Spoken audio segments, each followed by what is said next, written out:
Bonjour Nicolas. Bonjour Emma. Comment vas-tu? Oh, fort bien. 5e jour du Festival de Cannes et aujourd'hui nous allons parler du premier film en compétition aujourd'hui, Carol de Todd Haynes avec Cate Blanchett et Rooney Mara. Oui. Cate Blanchett qui a fait fureur sur la croisette tout à l'heure. Hey.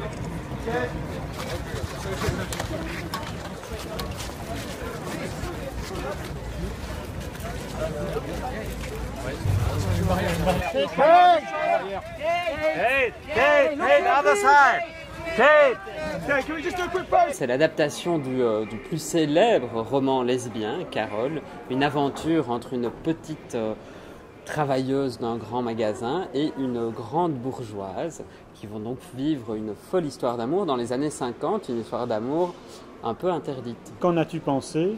Eh bien, c'est un mélo très classique, très bien réussi en fait du roman, qui nous plonge vraiment dans l'atmosphère des années 50, avec quand même derrière la thématique amoureuse aussi les thématiques liées à la liberté individuelle des femmes. Deuxième film en compétition du jour, c'est le retour d'Emmanuelle Berco, mais cette fois-ci en tant que comédienne dans le film dont c'est le retour également à Cannes depuis Police de Mae Wen qui vient présenter Mon Roi. Quelle est l'histoire? Eh bien, c'est l'histoire de Tony qui, suite à un accident de ski qu'elle a vraisemblablement provoqué, s'est complètement explosé le genou et se retrouve dans un centre de rééducation. Cette entrée dans le centre de rééducation est en fait une porte ouverte sur une introspection de ses sentiments amoureux qui en fait l'ont conduite à ne pas aller bien et donc c'est une sorte de réveil à la vie. Alors dans ce film on va retrouver Vincent Cassel mais on va retrouver également Norman Tavo. Oui, alors Vincent Cassel est dans la partie flashback, vu que tout le film se construit sur des flashbacks, c'est la rencontre amoureuse. Et Norman, en fait, ça c'est dans la partie, on va dire, dans le présent zéro du film. Et donc, en fait, c'est un peu un principe chez Mae Wen, il faut être très condescendant par rapport au petit monde qui nous entoure. Et donc, l'héroïne va se lier d'amitié avec tous des banlieusards dans le centre de rééducation. Et parmi les banlieusards, faits de rebeux et de blacks, il y a un petit blanc qui est donc joué par Norman Tavo, joué avec grande difficulté.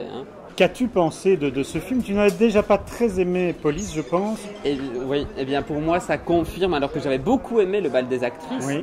Ça confirme que la cinéaste est pour moi la cinéaste de l'obscène.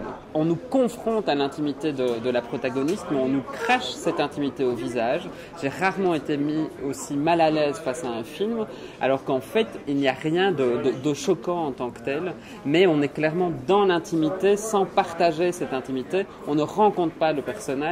Et ce sont tous des tableaux, souvent très drôles, mais qui sont écrits, surécrits, très pensés par la réalisatrice. Et j'ai l'impression qu'on nous donne la béquille. Je trouve ça vraiment assez épouvantable, alors que l'actrice se donne corps et âme. Elle se donne vraiment, elle se livre. Il y a une mise à nu de la part d'Emmanuelle Berco qui est magnifique, elle est majestueuse, mais en même temps, on est gêné pour elle. Nous allons quitter la compétition officielle pour aller à la quinzaine des réalisateurs où aujourd'hui était présenté ce matin à l'heure de la messe le tout Nouveau Testament de Jaco van der Maal. Alors malheureusement tu n'as pas vu le film non plus parce que tu n'as pas trouvé de place. Je propose que l'on écoute la critique du film. Que va faire Joëlle Milquet, la ministre de la Culture de la Fédération Wallonie-Bruxelles de Belgique? Mon Dieu, elle va prendre ma place.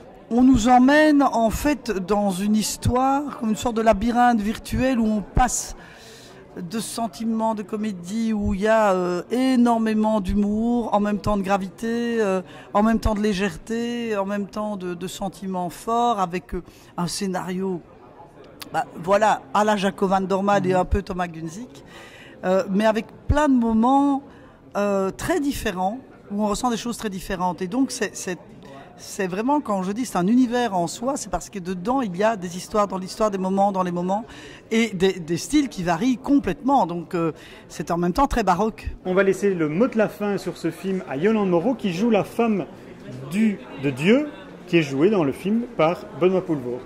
C'est un ovni. Déjà sur la lecture, j'ai bien ri, j'étais surprise quand c'est le scénario.